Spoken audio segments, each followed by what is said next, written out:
County, let me tell you what this is. The bill has been introduced by two reps, Senator Spada and Representative Patton. We've met with the Speaker of the House, President of the Senate, members of the Governor's office, and they directed, at the President of the Senate and Speaker of the House directed who the principal sponsors will be. So it's going to be, we don't have a number yet. We're supposed to have that tomorrow. It's going to be called the County Land Utilization Corporation.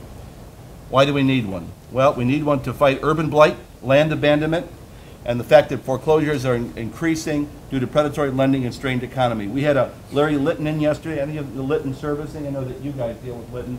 Litton is sitting on hundreds of properties, and he came in specifically to ask me, where's your land bank? We want to be in a position to go to these folks and say, give us all the property. And I'm not talking about sell us all the property. I'm talking about give us the property. Many of those need to be demolished. That's going to become the responsibility of the land bank. But I want to be in a position to say, I want better stuff as well. I want to be able to take the better stuff and use the proceeds to help set off what will be a very significant problem. County land rehabilitation, as you know, is not always possible. And that's something we always believe for some neighborhoods in Cleveland. But those of you who live in places like Euclid and others, I won't pick any one community, rehabbing is not always possible. For property has been stripped out, you're talking about a 1,200 square foot bungalow in a neighborhood that's struggling, it may just simply not be worth it. You might be better off strategically to take that down and expand the yard sizes for additional neighbors. Demolition is too costly. If you're an entitlement city, at least you get some block grant. If you're not an entitlement city, you struggle to come up with this. We pegged the bill at about $125 million. I know nobody's here from East Cleveland tonight. We determined the other day we could foreclose on about 40% of East Cleveland tomorrow because of tax delinquencies there. And I'm not even sure what the demolition bill is there, but let's just assume around 125 million. City of Cleveland came up with about 7.5 million last year, 9 million this year, but you'll never catch up with what will be a never-ending supply of properties. The only thing I can predict is this: if there are 10,000 properties awaiting demolition in the city today, if you don't actively go after these, I'll guarantee it's 20,000 in 5 years, because the Board of Revision, people are coming in by the thousands, and they're appealing their value. And how can I deny somebody who wants to reduce their taxes to virtually zero when they live on a street with 13 houses and 10 are vacant? What do you think their house is worth? Zero. Zero. Would you move on that street? They have no exit strategy. And if you want to know who the real victims are, it's the people who played by the rules.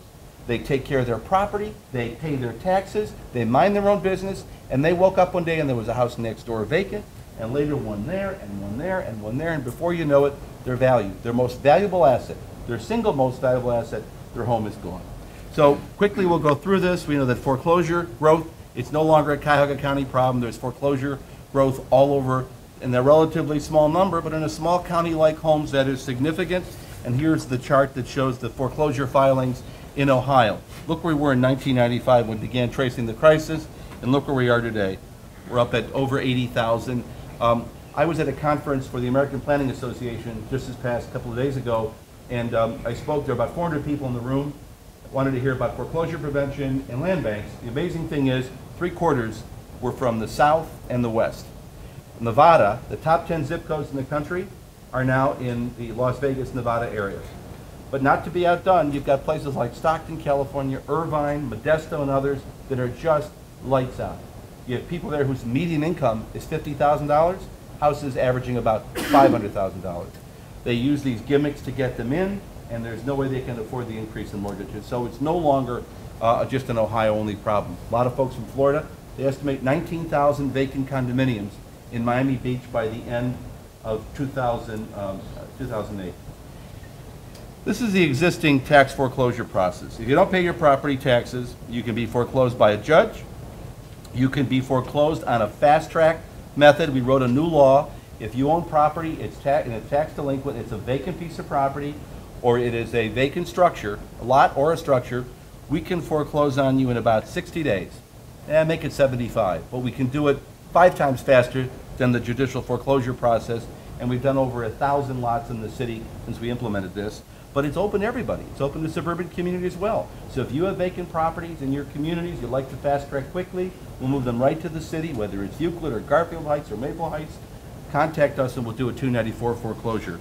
And we also do tax lien certificate sales, but we're going to stop as a result of this new process. Now this next one, don't get too scared because it's going to look very complicated, but it is a It's an assessment that John Zayak helped us to do that describes just what happens when taxes don't get paid. We talked about going to a judge, 294, and a tax lien certificate sale. So that's the current method. And here it is. This is option number 1. Now let me just explain this.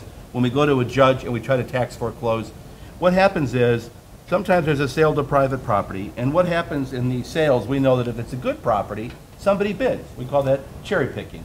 People show up at the auctions. If it's a good property, whether it's North Olmsted or West Park or Parma, there's always probably somebody there bidding on those. But very often, there's no bid because people say, I don't want to buy that property, it's too risky. Then there's a second sale, and then the auditor takes it, and when the auditor takes it, it goes for virtually pennies on the dollar. And then you get the real bottom feeders. They'll come in and they'll just speculate on it. Very often the property just moves into limbo. Nobody takes it. And so that's the judicial. That's real quick and dirty. I can be a little more complicated, but we don't have enough time. So let me just say that's option 1. Option 2 I talked to you about.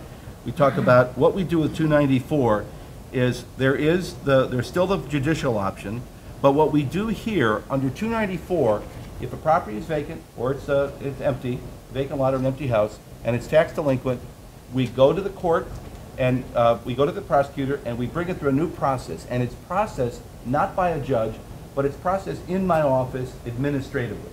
So you'll come to the Board of Revision and they look at the property and they ask 2 questions. Is it vacant? Are the taxes paid? And if the answer is yes, it's vacant, and no, the taxes aren't paid, unless you're prepared to show up with the check at that hearing, that property is gone.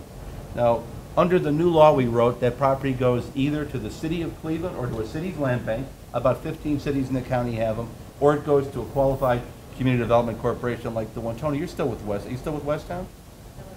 You're still with them, right? You know, LDC like the one that Tony works for. So we've done that. Like I said, we've moved about 1,000 properties since we started doing this in the fall of '06. I'm going to show you this quickly. This is the tax lien certificate sale. We've been selling tax lien certificates since 1999. We sold about $18 million last year. That's where we sell it to a third party. They hold the lien, they give me my money, and then they chase you for the debt. People are worried they'd be foreclosing on a lot of properties, but the reality is there have been fewer than 50 properties foreclosed by the tax lien buyer. They don't really want them. They want the debt, they want to collect the money. They foreclose on very few properties.